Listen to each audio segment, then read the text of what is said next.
और पीएम मोदी ने ओडिशा में प्रवासी भारतीय दिवस सम्मेलन का उद्घाटन किया और कहा इस मौके पर कि हर क्षेत्र में अब आगे बढ़ रहा है भारत और 2047 तक विकसित भारत ही हमारा लक्ष्य है। भविष्य युद्ध में नहीं बुद्ध में है, इस बात का जिक्र प्रधानमंत्री मोदी करते हुए नजर आते हैं। तो देखिए, कुल मिलाकर प्रवासी भारतीय दिवस का जब पीएम मोदी ने उद्घाटन किया तो इस मौके पर वो विजन की बात करते हैं, वो 2047 के विजन की बात करते हैं। 2047 तक भारत को कैसे विकसित भारत बनाना है, इसको लेकर वो बात करते नजर आते हैं। साथ ही साथ इस बात का जिक्र भी वो करते हैं कि आज की अगर स्थिति में बात करें तो भारत कहाँ पर पहुंचा, भारत की तरक्की कहाँ तक हुई है, इन तमाम बातों का जिक्र भी वो इस मौके पर करते हुए नजर आते हैं। और वहीं इसी बीच प्रधानमंत्री नरेंद्र मोदी ने एक्स पर भी एक पोस्ट किया भुवनेश्वर दौरे को लेकर। प्रवासी भारतीय दिवस कार्यक्रम में हिस्सा लिया। भारत की विरासत और संस्कृति की प्रदर्शनी देखकर खुशी हुई। ओडिशा वैश्विक आयोजन के लिए एक जीवंत गंतव्य के रूप में उभर रहा है। प्रवासी भारतीय दिवस 2025 कार्यक्रम में प्रदर्शनी का अवलोकन किया।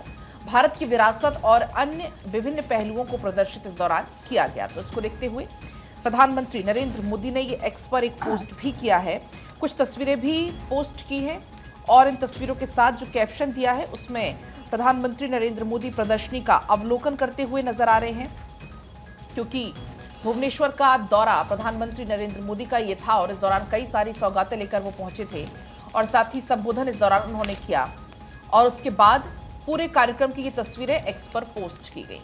तो देखिए, प्रवासी भारतीय दिवस सम्मेलन में पीएम मोदी ने कहा कि भारत के टैलेंट का डंका दुनिया में बज रहा है। डिजिटल इंडिया की ताकत से दुनिया हैरान है। तो प्रधानमंत्री नरेंद्र मोदी की तरफ से तमाम बातों का जिक्र किया गया। इसमें पीएम ने यह भी कहा कि प्रवासी भारतीयों की सुरक्षा और कल्याण हमारी सर्वोच्च प्राथमिकता है। संकट की स्थिति में प्रवासी लोगों की मदद हमारी जिम्मेदारी है, चाहे वो कहीं भी हो। ये भारत की विदेश नीति के मार्गदर्शक सिद्धांतों में से एक है और बीते एक दशक में दुनिया भर में हमारे दूतावास संवेदनशील और सक्रिय रहे हैं।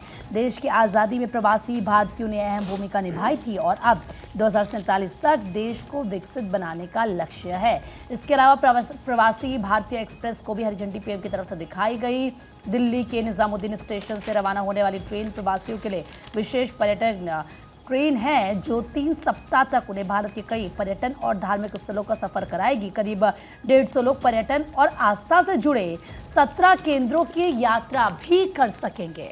बिल्कुल, देखिए, जिसका जिक्र प्रीति कर रही थी, पीएम मोदी ने दिखाई हरी झंडी ट्रेन को और प्रवासी भारतीय एक्सप्रेस को हरी झंडी प्रधानमंत्री नरेंद्र मोदी ने दिखाई और इसी बीच उन्होंने कहा कि ओडिशा की धरती भारत की विरासत का प्रतिबिंब। तो तमाम बातों का जिक्र पीएम नरेंद्र मोदी ने किया। अगर अखबारों का हम जिक्र करें तो भारत पूरी करेगा प्रतिभा की मांग, इसी हेडलाइन के साथ अखबारों में इस खबर का जिक्र और ये तस्वीरें उस दौरान की जब प्रधानमंत्री ने बड़ी सौगात दी। प्रवासी भारतीय एक्सप्रेस को रवाना करते हुए प्रधानमंत्री नरेंद्र मोदी ने तमाम बड़ी बातों का जिक्र किया। एक बारी सुनिए क्या कुछ पीएम ने कहा है।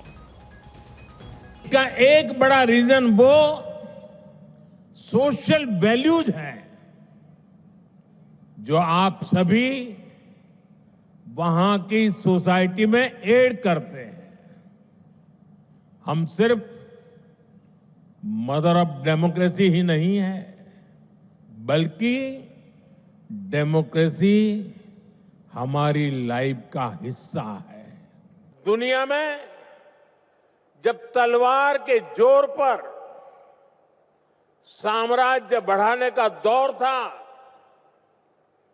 तब हमारे सम्राट अशोक ने यहां शांति का रास्ता चुना था। हमारी इस विरासत का ये वही बल है जिसकी प्रेरणा से आज भारत दुनिया को कह पाता है कि भविष्य युद्ध में नहीं है, बुद्ध में है। साथियों, भारत के टैलेंट का डंका आज पूरी दुनिया में बज रहा है। आज हमारे प्रोफेशनल्स दुनिया की बड़ी कंपनियों के जरिए ग्लोबल ग्रोथ में कंट्रीब्यूट कर रहे हैं। भारत की राष्ट्रपति आदरणीय द्रौपदी मुर्मू जी के हाथों कल कई साथियों को प्रवासी भारतीय सम्मान भी दिया जाएगा। मैं सम्मान पाने वाले सभी महानुभावों को अपनी शुभकामनाएं देता हूं।